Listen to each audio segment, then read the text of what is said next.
Welcome to episode 14 of the Target Score Brampton podcast. I'm your host, Matt Bonomi. He is your co-host, D, Denung, DMZ, whatever you want to call him. D, Finals Week, Balsera. D Finals Week, the Finals Week, D Finals Week. Get it? Get it? Yeah, no? I get it. You're butchering okay. it. All right. Well, one sec. Let me just get... Thanks, everybody. Yeah, thanks, everybody. Going to be a long show for you, D. We got a lot to get to, including a finals preview between the Brampton Honey Badgers and Winnipeg Sea Bears. But first, before we get to all of that, don't forget to follow us, Target Score Pod on Instagram, Target Score Podcast on YouTube, new episodes every Wednesday, constant content on the gram. And if you don't know where to go, right there, folks. You can also check out Target Score Winnipeg with Joey Slattery and Taylor, not Teddy Allen. Joey's going to be in the building at the CAA Center for Game 1, which is tomorrow. That's Wednesday, August 12th at 7 p.m. So he is in the province of Ontario. He's going to be in the building, gracing us with his presence. He's going to have a ton of content. He's trying to go live every day this week. He hopes that we will be with him, which, again, we will have more on throughout the show. That's the plan tomorrow. D, unfortunately, I mean, I'll let him explain his piece later, but I will be there tomorrow as well, hopefully going live with Joey throughout the game. I would tell you to check out Target Score Vancouver with Chris Wiggins and Andrew Savory, but too soon, bro. if you check that out, it's probably going to be a season in review episode. So sayonara to the O side or no side fellas over there. You can still check them out. And today, D, we don't need a guest. We don't need a guest because the star of today's program is the finals preview, something that we've been waiting for so long. We haven't had in Brampton since 2022. How are you feeling? How's your week been so far? I mean, I know it's Tuesday. The week is young, but how has your last week been in terms of hype around this Brampton team? Well, first of all, you said first time in Brampton since 2022. This Sorry, is actually the first time in Brampton ever, okay? Because Hamilton is where it was in 2022. Yeah, exactly. Last sound effect, I swear. Man, this last week has been crazy, man. We were lucky enough to be in the building for that game against Niagara, and we'll talk about the ebbs and flows if you want to know like our immediate reaction in the sense that we jumped up at halftime during one of Joey's pods. That was a lot of fun trying to yell over the entertainment that was happening in the building. We actually had to move ourselves because it was too loud. But it was the mood at halftime. Like we were worried, right? Like Khalil had 20 points at half. We were like, this guy cannot miss a shot. It seemed like Brampton should have been up bigger in that game. But then again, Khalil hit that the shot at a half, like to beat the buzzer as well. It was just such a momentum shift in that entire game. Dude, Khalil Ahmad is a sicko, number one. Khalil Ahmad, like if you are new to the CEBL and you are all of a sudden just like, here, let me do something quick here, D, because this is really bothering me. Let me just slow down the pace of this banner. There we go. Let's slow it down so people at home can actually read.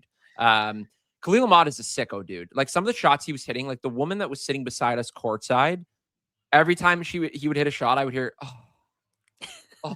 I'm like, you know what, lady? That's the way this goes. That's the way this has always gone. There's no changing this. This is exactly who Khalil Ahmad is. It's scary because, like we said, like they just need to make the playoffs, and they did that. Niagara, they crawled into the playoffs, and for a minute there, I think you and I were both holding our breath. Like at halftime, I think Niagara was up 2 or something like that. Bro, at halftime, you and I were like, which pose will they use for the statue that they inevitably put in front of the Meridian Center, right? Like, yeah, it has to be this, right? But it was crazy. We were just predicting like this has got to be the craziest run. Like, do you have to rename the MVP trophy? And then Xavier Moon is like, I got other thoughts about that because I'm headed back to another CEBL finals as well. But it was scary, and it was just like we said, like you just said, as long as they got in, they had a chance because they had enough vets on that team to make something happen. That guy steady right here. They were up by 4 at half. He was at the game. Thank you for that. Yeah. Thank you for that clarification. What a game though, man. I mean, that was everything we could have asked for as well. Like that's been kind of the theme of this Brampton team. Like stuff slowly kind of is coming around the bend here where it's like, oh my gosh, second half of the season, we thought, I mean, I'm honestly going to say, I thought that this team wasn't going to get past the first round of the playoffs just based on how tough they'd kind of made their position or put them in they put themselves in a tough position. But now it's kind of all clicking. And let's take a look at actually some of those highlights from that. If I can do this without blowing up the whole stream. How's that? There we go. Yeah, Haven't started yet, Love folks. Don't you worry. There you go. But this game was crazy, man. Like everything about it was just like, I think kind of what we all wanted to see throughout the year. A good crowd in the building, good basketball, good defense there from MA. But like just so much stuff, like Khalil doing his thing, Trenton Flowers, Sean East coming down to the stretch there, like the last bucket, the last possession when we were like, who's going to hit this? And I'm thinking like Sean's got it. And then you give it to a guy, or you give your flowers to the Matthew Moncrief, who you and I talked to head coach Serta after the game. Like he praised Moncrief and Tegra as being huge pieces. Like Tegra Eze was unreal for them. Matthew Moncrief seems to be the clutchest rebounder in the league. Like if that was a title, I'd give it to him because he's always right place, right time. And he had, I think, a couple of target score time winners throughout the season. Man, it's nice that it ended with him, a guy that came back from a concussion, got a big round of applause at practice the other day when he was cleared to play. It's nice that it kind of came down to something like that. But again, we'd be wrong to not give Khalil Ahmad right there, doing stuff like that all game. His flowers as well. But it was just the perfect kind of game you could have asked for. Like we saw a crazy playoff performance from one of the best, if not the clutchest player in CEBL history in Khalil. And we also saw Brampton finally come through in a million different ways. What about this guy right here, Tyrese Hunter? He was like unbelievable. Yeah, just to go back on Khalil, right? He had 20 points in the first half, and then I think he only had in the third and fourth quarter like 4 points combined. So credit to Brampton for shutting him down and just making him the focal point of what they wanted to do defensively and just make the other guys work for it and keep them in that basketball game. And I think I turned to you either late in the fourth or early target time, and I looked at the box score, and I'm like, Khalil only has 4 points in the second half. Like, kudos to Brampton. And you literally looked at me and you're like, bro, you didn't just do that. Like, I know that you're the king of jinxes on the broadcast, but that had sort of woken him up. I mean, he only finished with 30, but he had a couple shots in that target time. We're just like, oh God, I've just awoken the beast. I should have not said anything. And he kind of scared us a little bit in that target time. He scared me the whole game. I'm thinking again, if you didn't get a chance to watch this game, if you're a Winnipeg fan and you were tuned in or you were getting prepped, or you were tailgating, you were out in your driveway or whatever parking lot, just hammering alcoholic beverages, go back and watch this 16-minute highlight tape that you're watching right here. Or if you're with us right now, keep your eye on that screen, because the shots Khalil was hitting were unreal. Like I'm talking hand in the face, top side, almost logo triple, just shot after shot after shot. And again, you could hear the groan from all these fans at once, everyone in unison. It was like, oh, like the whole gym just deflated, except for that guy right there. But the whole gym just like deflated as soon as he started hitting these shots.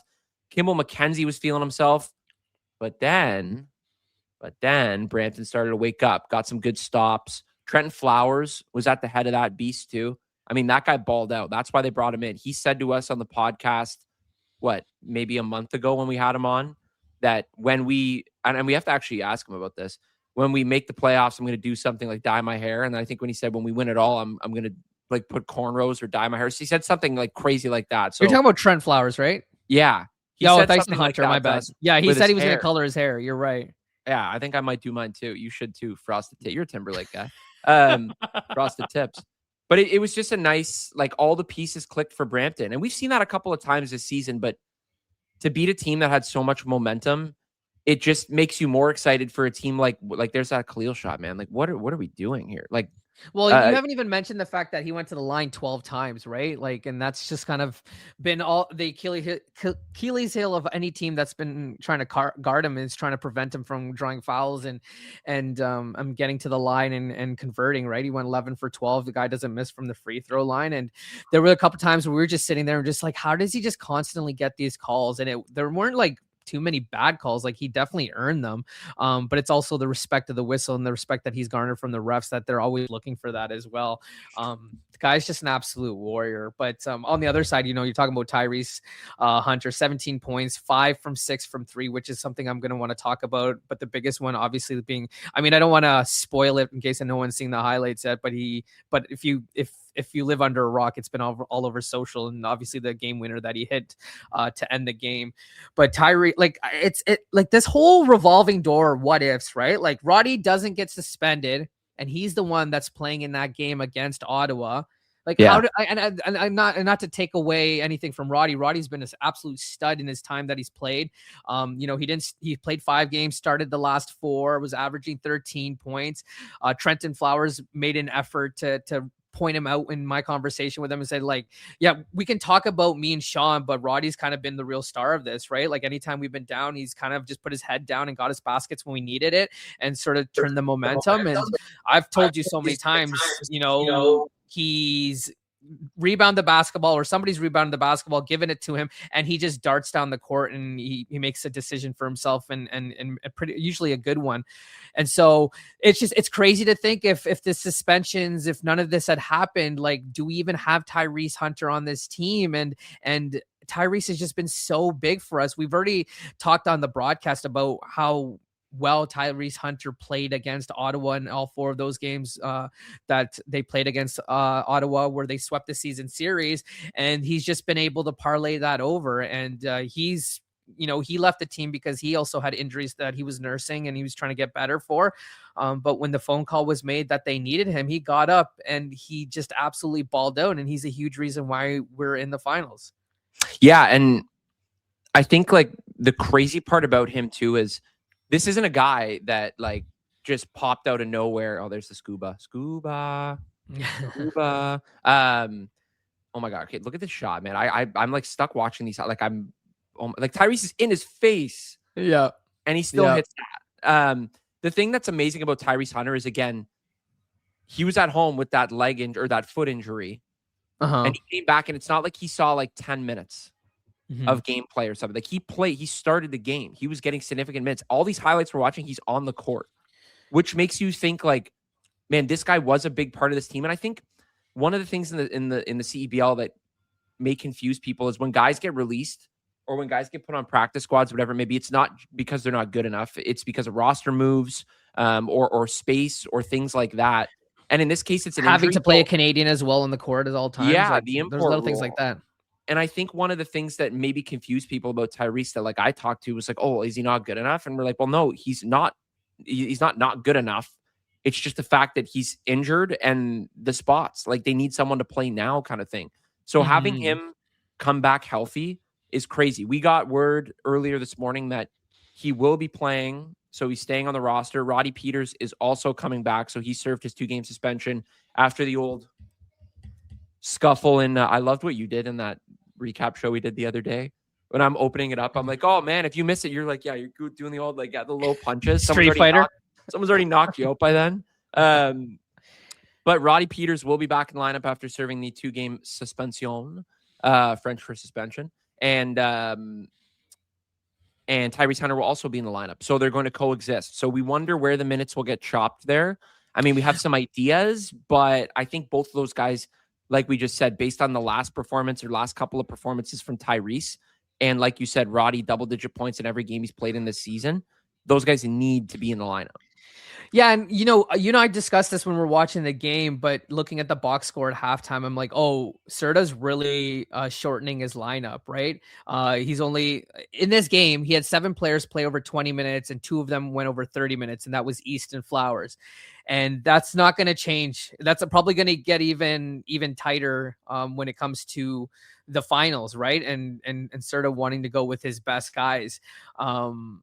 I mean, even Tegra, I think Tegra played over 20 minutes off the bench. And again, like we'll talk about this over and over again, but the Tegra we saw at the beginning of the season, if you had told me that this would be the result and they would rely on him this much at the end of the season, I would have never, ever believed you. Like, and again, shout out to him because like pregame, he's the first one stretching it. He's working on his mobility. Like he's always ready to go. He's a guy that's always been waiting for his number to be called, his bell to be rung. And now when we need size, because him and Moncrief are the guys that have been so dominant in the paint and the reason that we've been able to win the rebounding and offensive rebounding battles, like he's stepping up to the challenge. There's a few times where we got angry. We're just like, can you just throw it down as opposed to lay it up in? And I think slowly his teammates will start to get on him as well. But like this guy is only going to get better with time. Yeah, and that's what sort of said to us after the game too. Like, you and I talked to him for a period of time, and then I think when you took off, I was talking to him for a couple more minutes, and he said, "Man, like, what about Tegra?" He's like, that is like he is a must-play player now. Like, he was huge against Winnipeg in that nationally televised game on the road, which they won 88-86. And then he earned a second start after that. And then he was starting ball games. Like, he's seeing significant minutes now. And it's such a game of confidence for this team. Like, we saw when they won 5 in a row to start the season, 7-1. They were confident, right? And then you see that little dip there. And it's like now they're starting to get that. What's that clip? What did Teddy say? I think I got my swagger back. Yeah. Oh. Ironically enough. Like that, yeah, like these guys now have some swagger back in their system here. They feel like that high school football team in Michigan that was playing on Ford Field, right? Like, and remember us talking to John Ross and Jermaine halfway through the season. They said, "Hey, this team is lacking sort of the grit and the toughness that you need in order to play good basketball." And that was the reason they brought in guys like Roddy and even Taj Green, because he's a guy that, I mean, even in the short stint, we've talked about this. He was really vocal and he was stand up for guys that he had just met for, within the last week. And we finally got to the point of the season where these guys will not be pushed around. And in some ways, that brawl, although it affected Scarborough more than it did us in terms of suspensions and missing games and some of the punishments that were handed down, although some of it's still unfair. And I mean, that's a revisionist history and we can go back and, dissect that one day.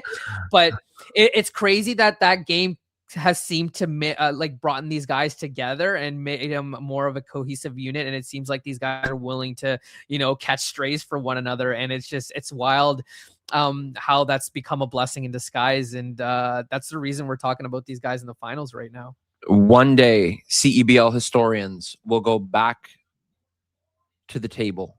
They will meet in a dark room in the depths of the CAA Center, and they will debate whether or not the Miles Powell non-suspension and simple slap on the wrist or the Calgary and Vancouver instant replay finish of last year, which was more dampening. End scene.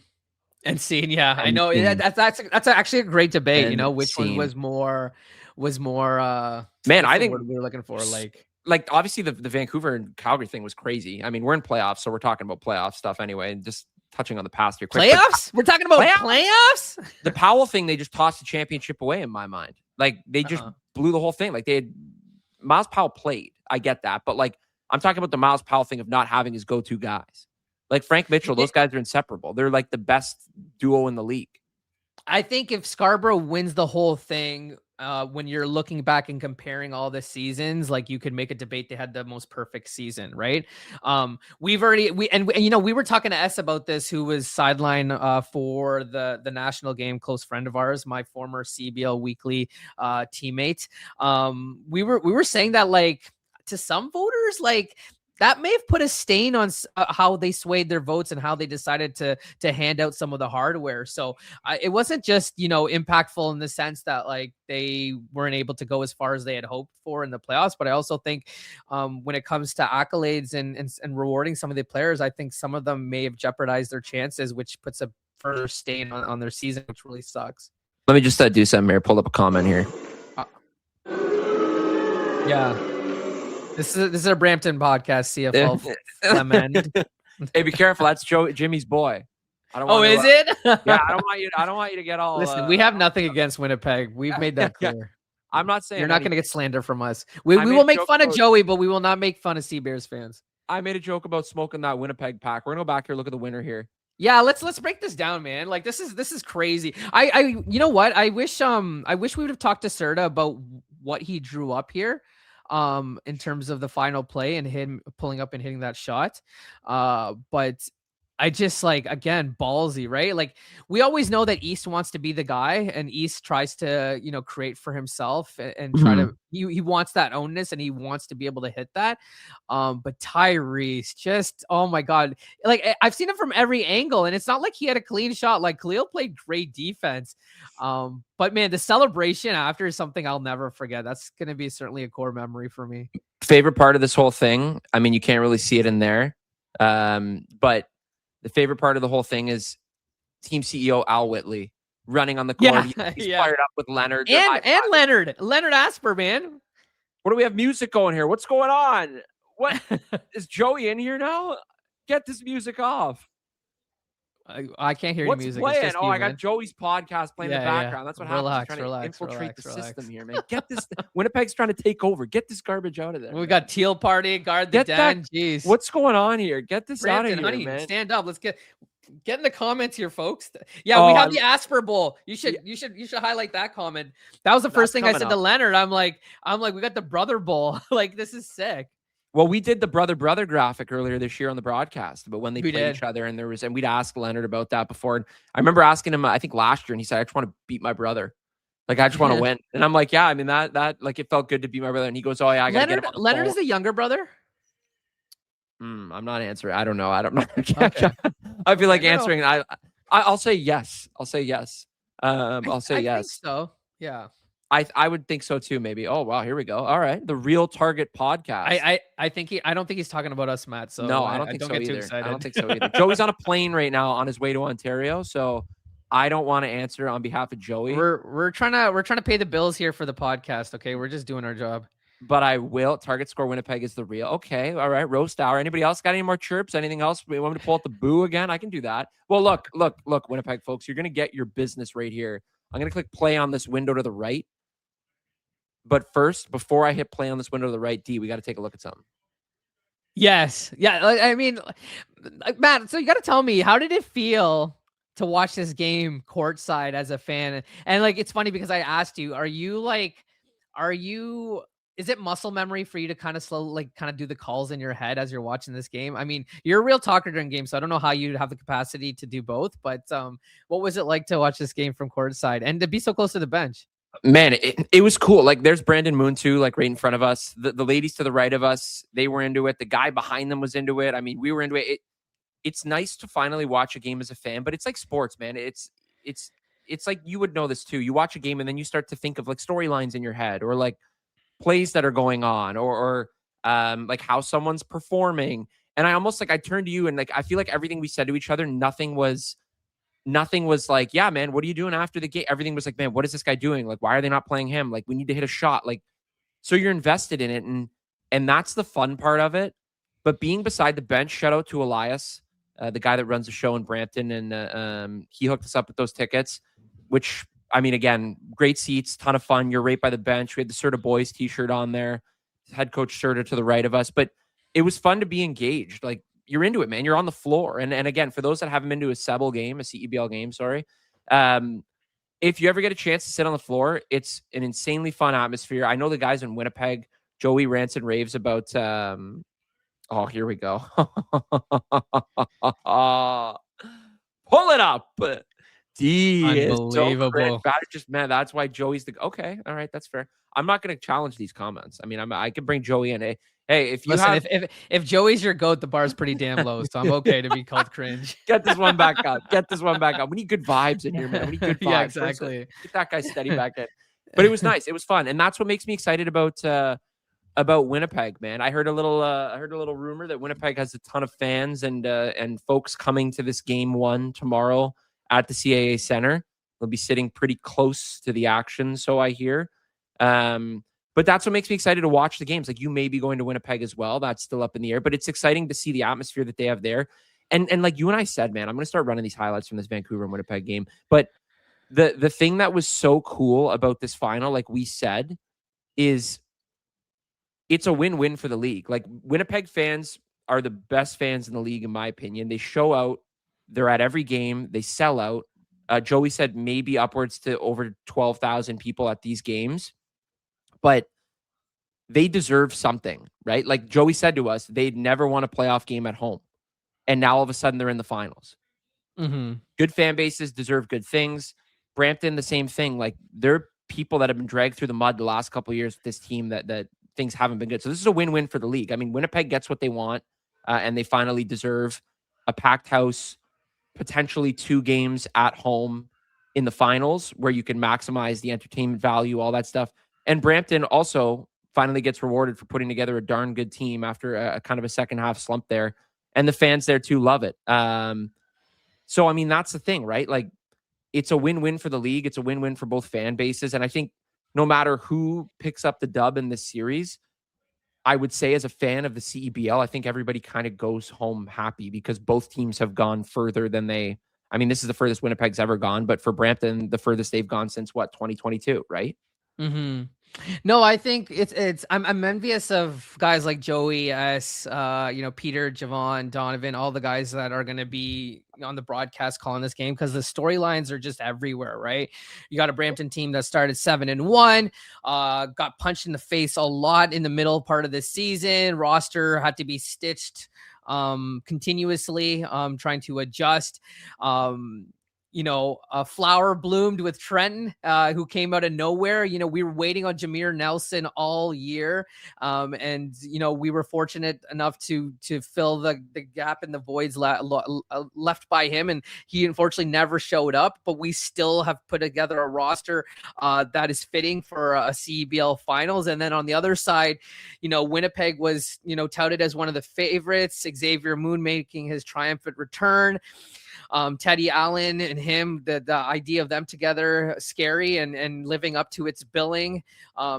Jeremiah Tillman, great story. I love that guy. Acott was great. Rambo, a youth sports coach leading his team to the finals. And then obviously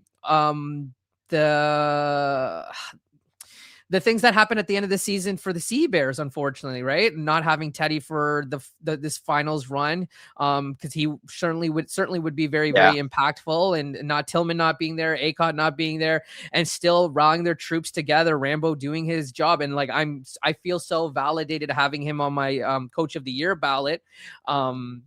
In my top 3, because this is a reason you put him on, because he was able to make the most of the situation and the veterans on his team. And, you got a youth sports athlete in Simon Hildebrand, who's flourishing at the right time. So you love to see Canadian products shine at the right time as well. It's just, again, there's storylines everywhere. There's so much to talk about. And it's just, and again, 2 franchises that are, the first time for the Honey Badgers since moving to Brampton, giving Brampton their shot at a championship, and then Winnipeg getting there for the first time in its franchise history as well. And then 2 owners who are passionate about this league and being able to compete and against their siblings. Again, it's theater. Oh my God, that dunk was insane. Mr. McGowan's. The crazy thing too is it's like hockey when people say like depth wins you championships, and like hockey coaches say too all the time. After playoffs or during playoffs, it's always like, man, like everyone's banged up. Every team is playing hurt. These are these 2 teams. Like, they have injuries. They have suspensions on Brampton's side. For Winnipeg, they have injuries and guys leaving for other reasons that unfortunately they need to. But that's what it's all about, man. Like you say, Simon Hildebrand. Like, what do you have? 24 in this game here? This was a guy that had 7 the game before. Like, you step up, and that's when you really get the test. It's the ultimate test of how good your roster is. And again, Mike Rainbow building this team, like these are 2 first-year head coaches in the league in Rainbow and Serta. Mm-hmm. So they also deserve a ton of respect for getting this done. And to have these gaps in their roster, like losing Teddy Allen is not one of those things where it's like, yeah, I'm just going to pick up an American shooting guard and we'll be good. Or like an American guard. Like, you need to fill a void. Xavier Moon's done an excellent job with that. Isaiah Osborne, who's going to hit the Jimmy right there, steps up. Simon Hildebrand, McGowan's. Like, they have a ton of firepower. And I think a lot of people were mailing this game in as a Vancouver win, like an easy Vancouver win. But Winnipeg showed, man, like there is heart, there's hustle, they're blue collar, hard hat work boots, and they filled all the positions nicely. Like, this team is scary for a lot of reasons. I want to highlight this comment specifically because, Simon, in the course of the season, he averaged 8 points per game, solid 49% shooting, 1.3 threes. Like, he's very, like he said, a very Swiss Army, like a guy that you just want on your team and count on to do, everything that you need him to fill in sort of the gaps that are left from, Xavier Moon and Teddy Allen, all those other guys. And then these playoffs, these 2 games, he's averaging close to 16 points per game and hitting 3 triples in those contests as well. And when we get to sort of, our preview and the things that we're looking forward in this game, like the differences for me are going to be threes, rebounds, and protecting that basketball, not turning it over. And a huge part of the 3 aspect of it is because of Simon and what he's been able to do as he trots on the court there. Yeah, the thing too that is very interesting for me is this Brampton team swept the season series. Like, they won both of the games, which, I mean, people may look back and at the beginning of the season, they won that game and it was early. The rosters look a lot different. So you kind of wipe that or push that under the rug as in, you know what? Okay, it is what it is. Like, different team, different time of year. The game that Brampton won in Winnipeg, the nationally televised game, that was interesting, where it was like, okay, there was a lot of comment about the officiating. I mean, again, Rainbow was very vocal post-game, and rightly so. I mean, Serta also probably had some thoughts on that he probably kept to himself. But there was a lot of kind of controversy around that game because people thought the whistles kind of patrolled the outcome of that. And was that fair? I don't know. I mean, you and I watched it. We thought both ways, but now it's like you finally get a chance. And this is the blessing of this new playoff setup. Like, it's not one and done. It's not one and done. So like there's room for a little bit of that. And right there, yeah, didn't have Moon in either game. Yeah. So like there are a lot of factors that go in. Like we talked about the other day, like this is the best setup now because you can't just come out and play poorly, or you can come out and play poorly, but you have a chance to kind of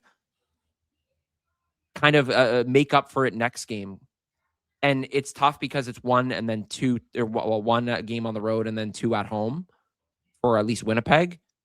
So, I mean, it would be ideal to win the first game and then go home and have to finish off 1 and 2. But it's also difficult for Brampton. They win 1 and going into the Canada Life Center, that's a tough place to play. But it's nice that there's room to breathe now. Like, it's not like we have to play good. And if one guy plays poorly for 1 game, it's an outlier on a season, then you're in the mud right away. But that's one of the blessings with this new schedule, thank God. And I think to kind of speak to the point about the roster construction too, you and I said that this was the best. I mean, I said it at least. I don't know if you agreed with it, but this was the best season we've had in a long time in terms of complete rosters for all teams heading into the playoffs. And the exception was Teddy Allen. And I think a lot of people in my mind, like we talked to Winnipeg. I mean, and Scarborough would argue their game against Niagara, unfortunately, didn't have the best version of their roster either, right? Absolutely. Yeah. And we had, and we talked to Joey about it and a couple other Winnipeggers, and they said, man, this is true too. Good pickup by John there. It was 4-point win and then 2-point win. They said, man, like the morale, it's really tough right now. The practices, these guys are fighting though. Like they know what's on the line, but you get the feel that it's kind of like, man, no Teddy, no Emmanuel Acott, and who was the third they're missing? Acott, Teddy. Jeremiah Tillman. Ed Tillman, former Honey Badger, Jeremiah Tillman. Like the vibe was kind of like, man, what are we gonna do? Like, and then we see Scarborough get waxed without their guys, and it kind of gives you that feeling of like, oh my gosh, well, don't say waxed. It came down to the final shot. Not waxed, but I mean, like they lose, and you're kind of thinking, well, like shorthanded team, similarity, shorthanded team out west, like, is that what it's going to? And then they run the tables on Saskatoon, and then it's like you start to feel a little bit of that momentum, and it's like, okay.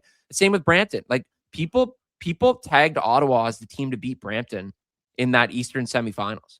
Like everyone in the said that Ottawa was the best team, hand up, in terms of athleticism, creativity, and no one wanted to play them in the playoffs. And Brampton came out and you get that win, and it's all about momentum, man. As long as you make the dance, you can pick any partner you want. Well, if I went back to your high school days or elementary school days, you weren't picking any partner, but you don't have that luxury. But what I'm saying is once you get in, all you need to do is kind of get on a roll, and then you can get going. Like the 2 top teams in the league in Vancouver and Scarborough rolled the whole year. And then they get to the playoffs and they get caught with their pants down, right? Like circumstantial things. But as you and I said before with Joey, like the best team never wins. the best record, the best team, like Scarborough 20-4, everyone would have said, oh yeah, that's an easy win. Like I said to you a minute ago, they have a full roster. They blew the championship. Do I believe that? Yeah. Would I have been shocked if they didn't win with that full roster? Probably not, because that's generally how sports work. And especially in this league, man, like Niagara, the last couple of years has not been the best. Like they've won the East, but they're not necessarily, I mean, roster wise, the best player or the best team in the league. They're good. But in this case, that kind of gives me vibes of this. And that's why I don't think Winnipeg needs Teddy. That's a wild thing to say, but you unlock a different version of Xavier Moon. You have Hildebrand, who's obviously getting a lot more touches, McGowan's, Osborne. Like there are enough guys on this team that can fill in. And again, that may sound wild to people in Winnipeg because Teddy is the god. Teddy is loved. And obviously, again, we continue to wish him a speedy recovery. But losing Teddy is awful. But if you can survive without him, then guess what? If it works, it's not that bad. It's really not that bad. I mean, you got to the finals without, arguably, in my opinion, the guy that's going to win MVP. Yeah. Yeah, it's crazy. Like I'm just looking back at the schedule right now. I'll never forget that game that they played in Winnipeg and how elated we were that they were able to pull that off. And so I'm glad they got one on the road because, whatever the outcome is on tomorrow's game and if they should be able to be successful at home, that experiences really go a long way when they enter the Canada Life Center. And I just can't imagine what the vibes are going to be. I think Joey was already telling us that the lower bowl's basically sold out and now they're looking at the upper bowl. But you're right, Matt. Like none of these teams necessarily are the best teams during the regular season. I mean, it's already been brought up that both these teams are the second seed. I'm waiting for confirmation on it, but I'm pretty sure Brampton would be the first sub 500 team to win a championship too, which is crazy as well.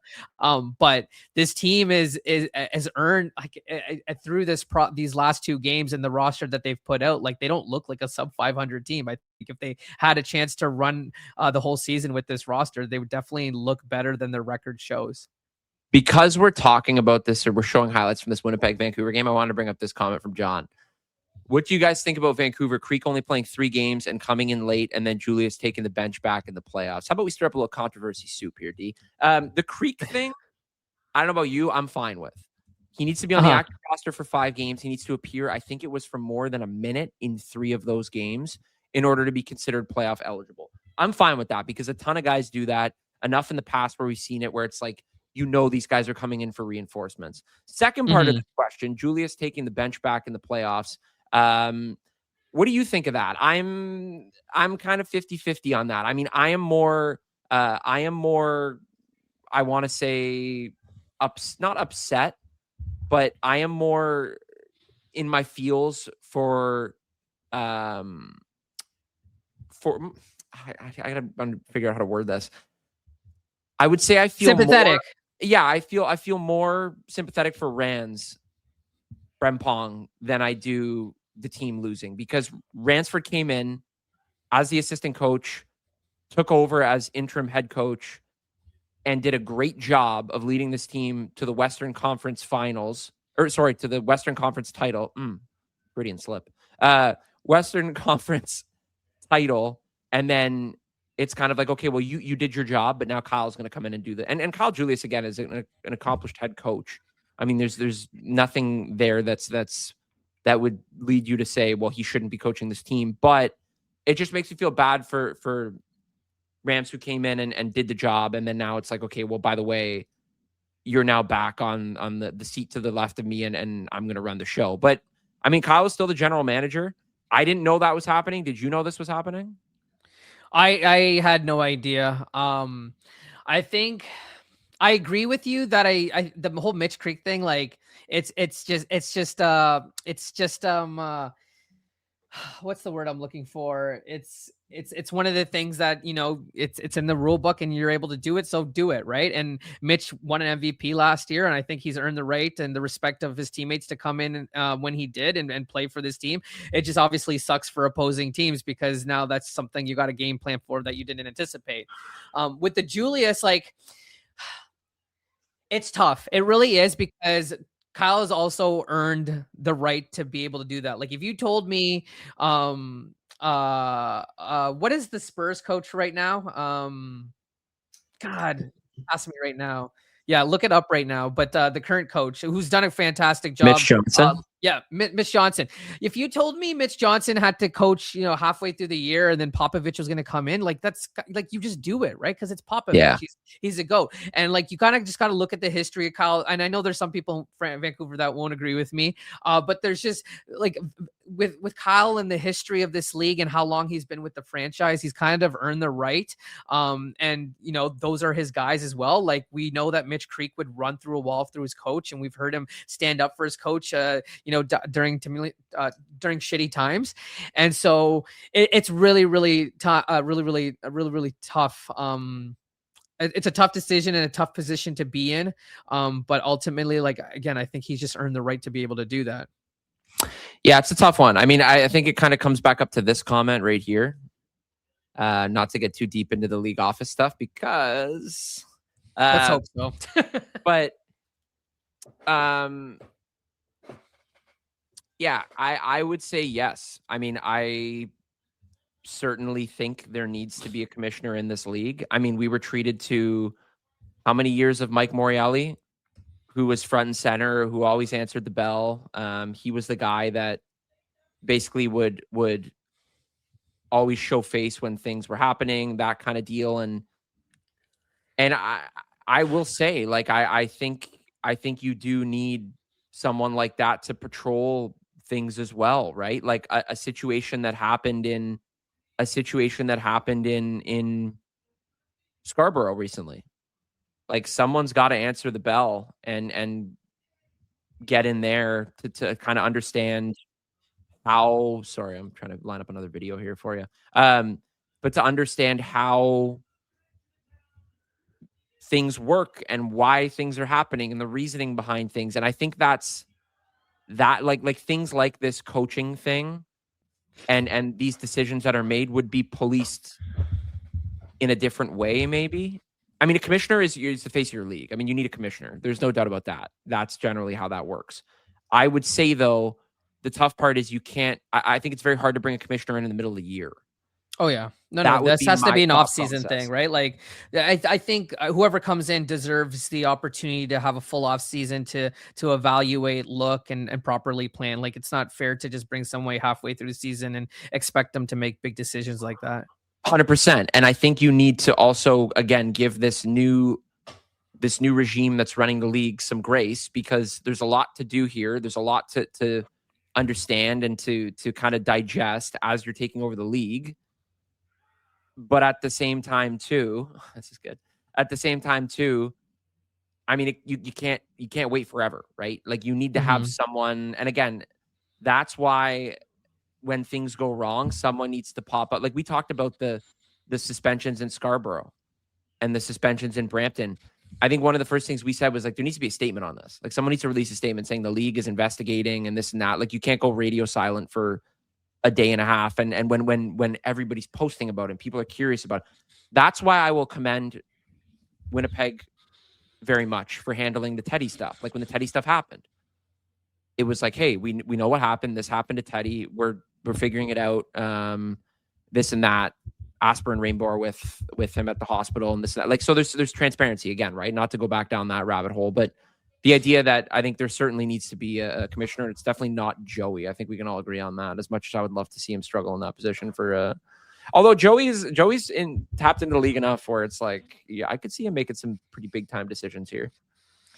Yeah, I'm not going to give him the benefit, or I'm not going to give him any sort of praise or glow on our podcast. Okay, we can do that when we do the share podcast, and we can have him do his campaign or vouch for himself. But no, I agree with you. I really hope that's something that gets addressed. I don't want to go too deep into the weeds with this, but we all know how respected Mike Morreale is, and he's someone that I would have ran through a wall, and I'm super grateful for the opportunities that he created for a lot of us that were getting into this business and into this sport for the first time. And so I just want to see some, like you said, some policing and some accountability. And I think you need that, and that comes with the commissioner. So I really do hope that's something that that the CBL and the folks behind the scenes make a priority. And that's kind of all I really want to say about that. Absolutely. As we watch these highlights, this was the game from July 25th when Brampton played. Nice. Look who's learning how to make banners, man. Yeah, I tried to separate the July 25th on a separate bar, but it wasn't working out for me, so I did my best. Dot in between there. Okay, let's do that. I'll fix that right now. You keep talking. Fired. But this game to the rights, this is his July 25th game, the latest meeting between these two teams. The one, of course, that ended on those, again, controversial free throws that some may call them. But we talked about the guard play. Nice. Look at this guy. Rehired. We talked about the guard play between these two teams. That's one of the most exciting aspects of this matchup. I mean, McGowan's, Moon, Osborne, Hunter, Flowers, East. To me, that's like the coolest thing that we could probably watch. And then additionally, one of the storylines that I'm going to keep my eyes on, D, and I don't know about if you've thought about this much, but I'm excited to see Keon Ambrose Hilton. Keon Ambrose Hilton's playing a Western opponent, guys that he's familiar with from his days in Edmonton, and so is Sean East. And Sean played amazing in that game against Winnipeg. What do you have, 38 or something? Yeah. Like, which was a single game high, a career high for him too, like a Brampton record or a Honey Badger record. Here he is right here, going coast to coast off the strip in the bucket. But like, there's some familiarity there too that's also nice. Like these guys, like they have a chance now to kind of get back in the groove. They've seen this team twice, but the exciting thing is too, this is Western Eastern Conference, obviously. So you don't play 4 times. So you really don't know what to expect. And that's kind of like the parody of the whole thing. I think people that are trying to pick a winner here, I've talked to a handful of people in the past couple of days, and it's pretty split down the middle. But I think the guard play is going to be one of the sick things to watch. 3-headed beast again. Osborne, McGowan's, Moon, East, Hunter, and Flowers. I think that's worth the price of admission in itself. Yeah, I mean, like I've got the numbers. I'm a numbers guy. Like we talked about, no Teddy, no Tillman, no Acott, no problem for Winnipeg because Moon's been averaging 22 points, 7 assists, 4 rebounds.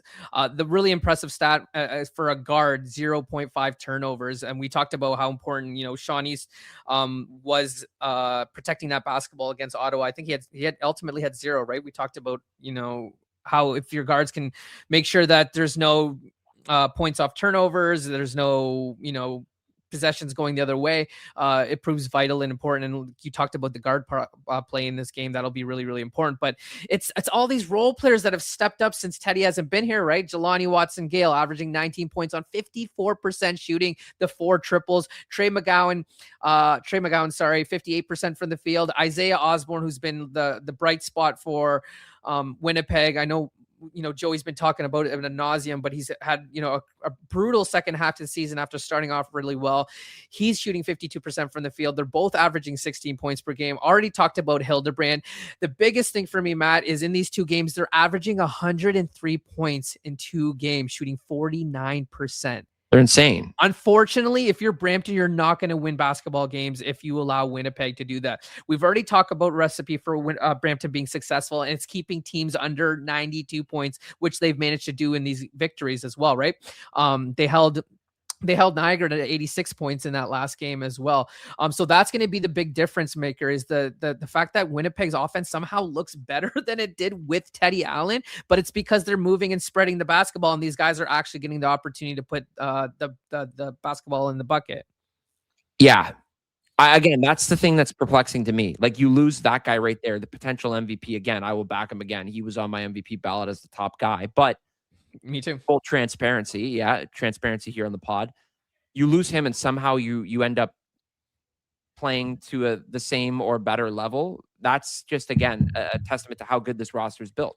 It's the same thing with Brampton too, right? Like, you have all your guys, you lose a guy like Roddy Peters who was starting games for you, and then they still play great. Like, they fill in the cracks where they need to, which makes this series so kind of cool because there's so many different pieces that can contribute. Like this guy right there, Tegra Ize.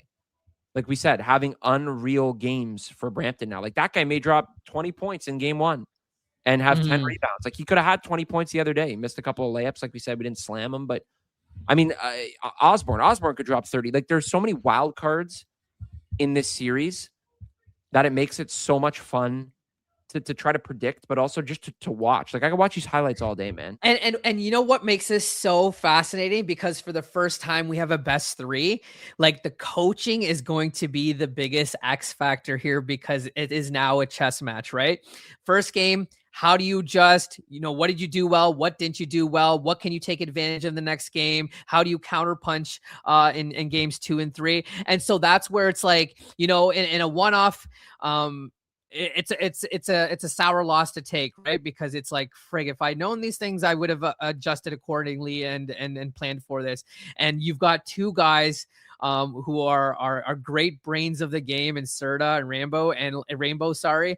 And so, and it's crazy that their experiences are 2 different ones, right? Like we talked about Rainbow and his youth sport experience. Well, Serta's done a fantastic job in the G League, and without whistle blowing, like he has an opportunity to be a head coach in some places as well. And those are things that I'm sure will come to light in the off season once there's a champion crowned here in the league. But this is the first time where it's like, coaches do make a difference and there's adjustments in the game, but it's the fact that they'll have full game tape to plan accordingly for games 2 and 3 as well.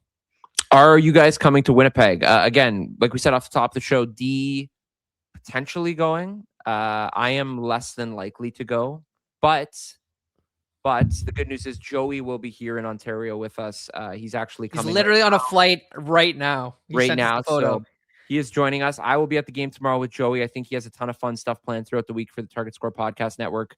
Live shows, check-ins, all kinds of stuff. I think, again, like we said, he wants to go live every day this week and have us on there with him at some point. His hope that was we would go to Winnipeg, but with scheduling things, it might be a little tough on my end. For you, D, though, I think you're up in the air potentially. I'm more likely than not. I'm more optimistic than Matthew at this point. In Matthew's defense, it's been a very expensive summer. A lot of traveling for your boy. We will never forget when I had to, fill in the void for his West Court Gate or whatever we called it. You're awakening this summer and having a lot of fun, taking in some FIFA games. Anyways, if you want to remember what that was like, you can scroll back in previous episodes. But for me, very, very likely. I've never been to Winnipeg, and Joey is certainly making his case for both of us of why we had to be there. And if the arena is going to be as packed and brought into life, Canada Life Center, play on pun there, but like life as anticipated, it's going to be really hard for me to miss. So fingers crossed. But if you guys keep calling me cringe, I don't feel safe coming to Winnipeg. So I'm just going to put that out there. Thank you, John. We appreciate that. Love it when you all Thanks, get John. together. So do we. I mean, we love it. We're looking forward to an exciting week of shows and fun things that we can chef up for you guys alongside Joseph.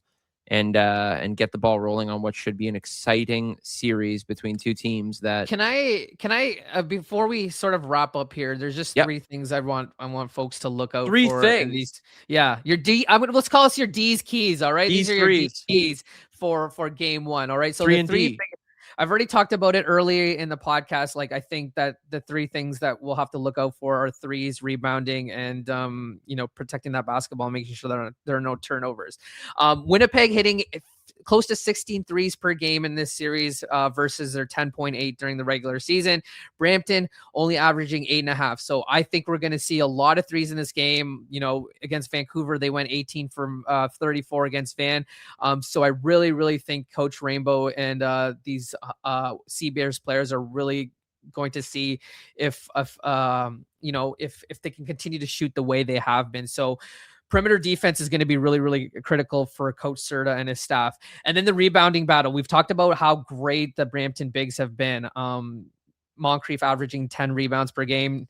Eze somehow averaging 12 rebounds per game. He played 23 minutes in that last game. I only expect that number to get bigger. They're averaging close to 44 rebounds in the playoffs compared to their 39. And versus Winnipeg, they've been able to average close to 30 rebounds per. For Winnipeg, they've been averaging 30 rebounds per game, compared to their 37 during the regular season. But when you take a guy like Teddy Allen out, who was averaging close to 8 rebounds per game, that's going to hurt you. So really hope that Brampton can take advantage of the glass and continue to do that like they have been through the course of the season. And then my last point is keeping the turnovers down. They're only averaging 7 turnovers per game, Brampton, versus their 14, which was, I think, second worst in the league. And so that's going to be really, really important. But you talked about Winnipeg's defense, one of the best in the league, averaging 10 steals per game during these playoffs compared to their 8.5, which was best during the regular season. So those are things that I'm really, really going to look out for, and see if those teams can take advantage of those. It's kind of like two teams meeting at the mountaintop. I don't think you want to watch John Summit highlights, do you? I don't. I think this is like two teams meeting at the absolute peak here, where again, Brampton, like you just said, the steal stuff. Brampton playing their best offensive ball in terms of taking care of the basketball. Winnipeg playing their best defensive ball. Like, we've never seen something like this, I think, in the past in the CEBL, where two teams are so primed and ready. And it's not a shot at the past teams and championships and whatever, but you and I following Brampton so closely as well, Joey following Winnipeg, it's like, it just feels like there's so much more to this in terms of where these teams are in their season, how jacked up they are, how juiced up they are. And it's loaded with stars. Like, that's the other thing. This series is loaded with stars. Like, there are so many guys in this that will either have been or will either end up in the NBA or in high-level pro contracts. Like, dude, we were talking about, like, I ran into someone on the street probably 4 days ago, maybe, on Saturday. When was the conference finals for Niagara? Was that Saturday? Saturday. Yes. Saturday. Oh, conference finals? Like Niagara and Scarborough? You're talking about Niagara? Yeah. Or are you talking about Niagara and Brampton? In Brampton, anyway. That was that was Wednesday, right? Wednesday? Was it? No, I thought it was Saturday. Crazy. Oh no, you're right. Saturday. My bad. Saturday. Yeah, so, Saturday. So I'm walking around in Toronto on Sunday, and I'm walking by, and again, the coolest thing about the CEBL or CEBL is people rock the gear, man. Like in the GTA, I see it all the time. I see Scarborough stuff particularly, but then you'll run into Brampton things. That's not, and I'm talking to a guy. I run into a guy, and every time I see it, I make a comment or I'll make a point of saying, like, hey, like, did you follow the league? That's awesome. Like, thanks for supporting it. Like, it's great that. So this guy says, oh, I'm a big Brampton fan. And I said, oh, well, do you have a chance to go to any of the games? And he goes, oh, I have season tickets. I go to all the games, yada, yada. Well, then he said, what about Trenton Flowers? And he said, that guy should be in the NBA. And we've talked about this a ton of times too. But, like, folks in Winnipeg, if you haven't had a chance to watch Trenton Flowers, like, he's another guy that's just worth your price of admission. Him and Sean East, Moncrief, Hunter, like, toss Cam Tyson shooting from half court and hitting. Like, there's so many guys. And then we get treated to the Winnipeg guys too, man. Xavier Moon, who is what, a 2-time MVP in the league?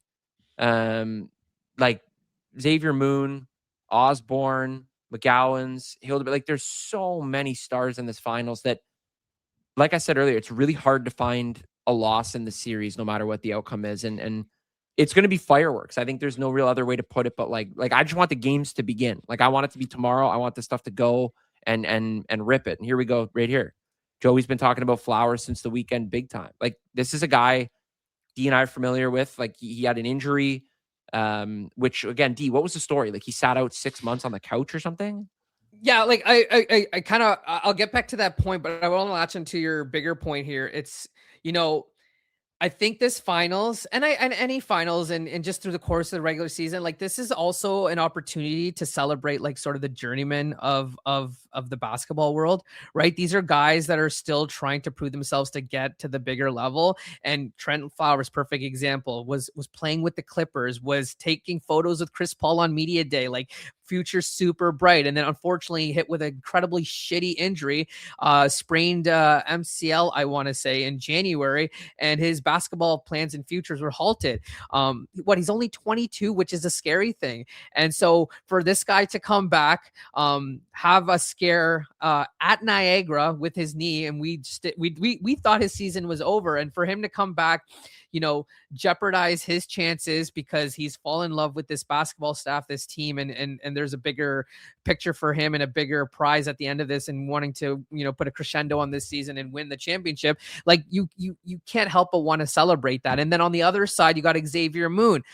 Ironically enough, a guy that played for the Clippers, right? And signed with the Clippers, played summer league with the Clippers, was looking really, really good after his stint in the CEBL. And then unfortunately was riddled with an injury as well. And now is fighting his way back up to the top as well. And those are just two of a lot of guys on both sides of the rosters that have similar stories. So, whether Winnipeg wins, whether Brampton wins, there's going to be a lot of small victories for a lot of guys that have been trying to prove themselves, been trying to get back in the good graces of the basketball worlds and faces, and guys that get to make big decisions and trying to achieve their dreams. And so it's just a beautiful finals, man. And you just really can't be mad with either result.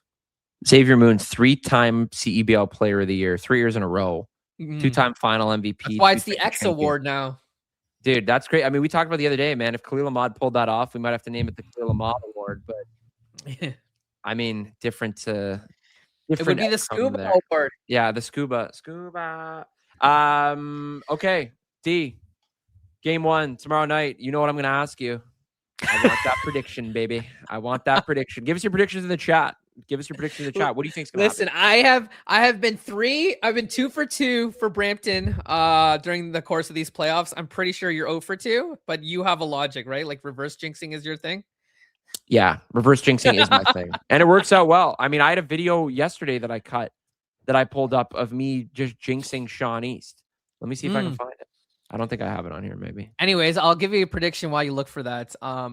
If Brampton is going to be victorious in game 1, which I think they will be, I think it'll be a lower scoring affair. Like I said, Winnipeg has been averaging close to 103, 105 points per game during this series. But I think if Brampton wants to win, it has to be a lower scoring game.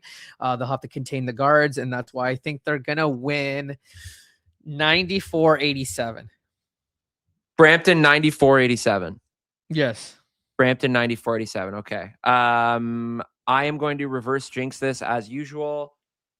Winnipeg 100, Brampton 4. 100-4. Yeah, Winnipeg's going to beat Brampton. That's my guess. Reverse jinx, ultimate reverse jinx. So then I got to ask you: Do you think this game goes 2 or 3? Do you think it's a sweep, or do you think Brampton fights for at least? I think it's gonna go. I think it's gonna go. It's gonna go 3. That was a wink, by the way. No, I think genuinely, I think Brampton will win the first game, and then I think Winnipeg will win the second, and then the third is just going to be a coin flip. It's going to be one of those. This needs to go 3. What a safe answer. Well, that's the excitement. Like, that's what I want. Selfishly, as a fan, I want that. I want to get the max amount of games we can get out of the series. Well, also, if I'm making a trip out to Winnipeg, I want to be there for 2 games, not 1 game. So please, basketball gods, come through. That's also true. Good comment here from that guy, Steady. There are many players having a chance to claim their second ring. Danilo Dridicic, 3rd finals appearance as well. My guy. I love that guy. He's an awesome player to watch. Really cool story for those in Winnipeg that haven't checked him out. Will Moon have the most rings? Like, I think Elijah Lufile right now has 3. He won 3 in a row. He's currently won 3 in a row. He won 1 with what was it? That's crazy. Was it Scarborough Niagara? Is that what it was? I think you're correct, because that would have been right, because Scarborough won and then Niagara won the next 2. No. Yeah, because the East has won the last. Let's see, actually. Elijah Lufile, CEBL wins. I'm pretty sure he's won. Like, he's a 3-time champion. I know that for sure. Mm-hmm. And I'm pretty sure it was Scarborough Niagara, because he was with Calgary Surge for a little bit, and then he closed the season out with the Shooting Stars. So it was Calgary that first year, that year with Scarborough, then jumped to the Shooting Stars, won the championship, then won back-to-back in Niagara. So that streak comes to an end. He does have the most CEBL championships or CEBL titles. So Moon would tie him. It is crazy that the first 3 winners were West teams, and then the next 4 have been Eastern Conference teams. I mean, so the West is looking to put some respect on their name again. Yeah, this is like a statement for not only Winnipeg, but for the You know what West else is as a well. crazy storyline is like East versus Moon, two former Stingers. Like this has got to sting for Edmonton a little bit. Oh my God, one sec. Say that again. Say that one more time. Where is it? Where is it? This has to sting a little bit for the Edmonton Stingers. Yeah,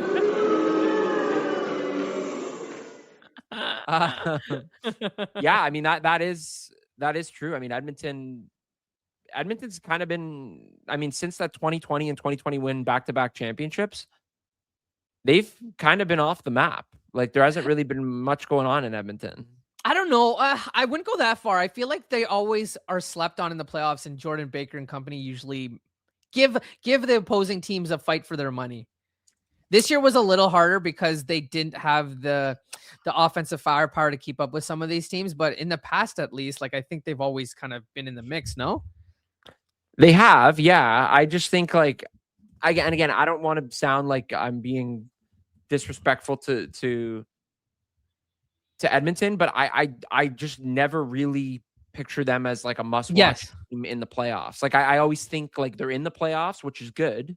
But I don't, and a must-watch is not the right phrase. I just more picture them as like a team. Like I don't look at them as like, oh, I was gonna say that to Sean East next time you say him. Yeah, I'm not gonna say. Well, I mean, he's with us now, so it's all good. It's all love. But I think the thing that I think of is like playing Vancouver. When they played Vancouver, I didn't think twice about that in the first round in that Western Conference semis. Like I wasn't like, oh my gosh, what's gonna happen? Like I was watching the Mamba and Winnipeg game, thinking, man, there's a really good chance shorthanded Winnipeg team drops this to Saskatoon. Like I was more focused on that game. In the Eastern Conference Finals, I dialed in on both games.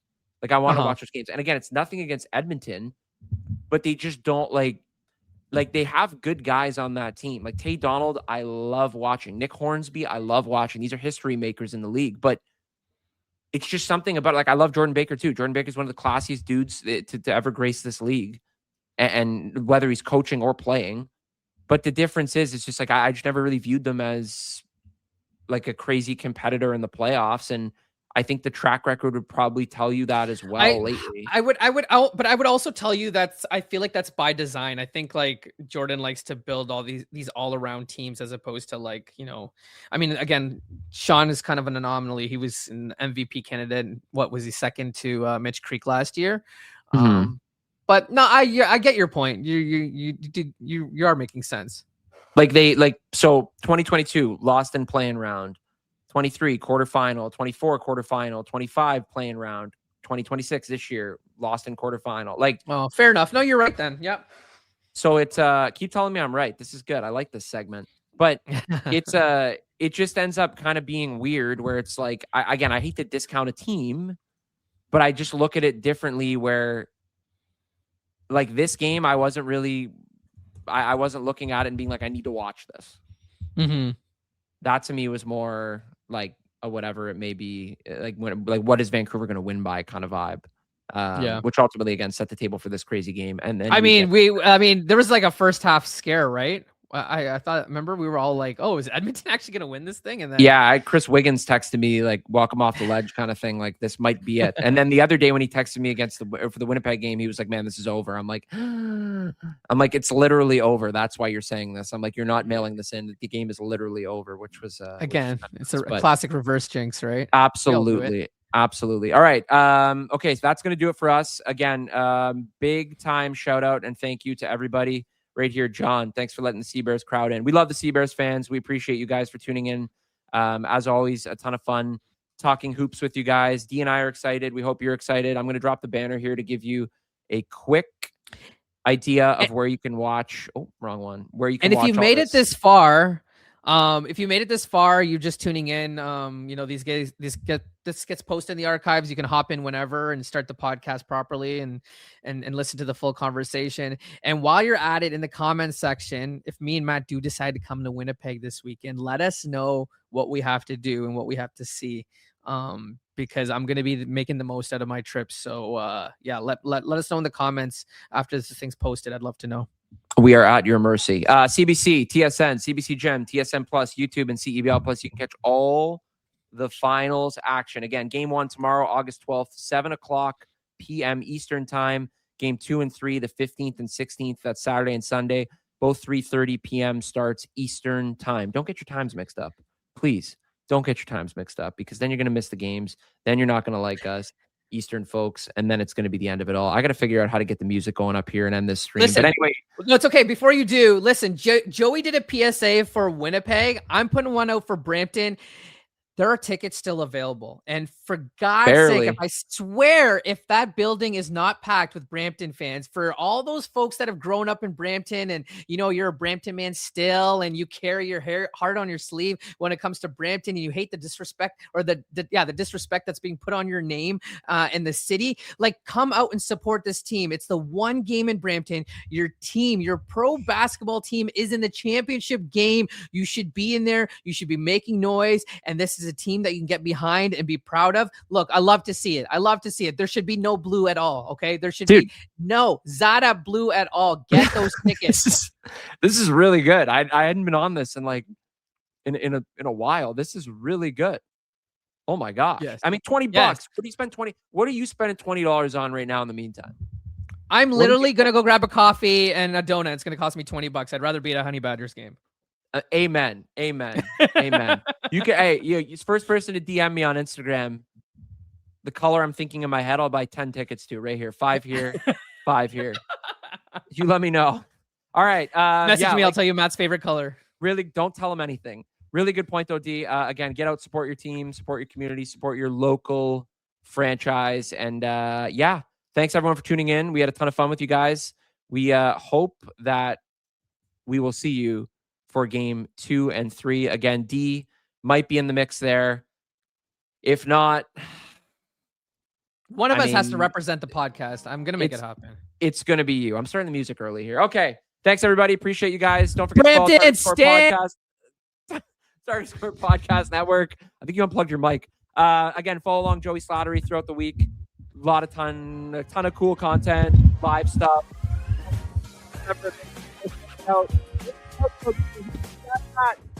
Get that honey. Get that honey.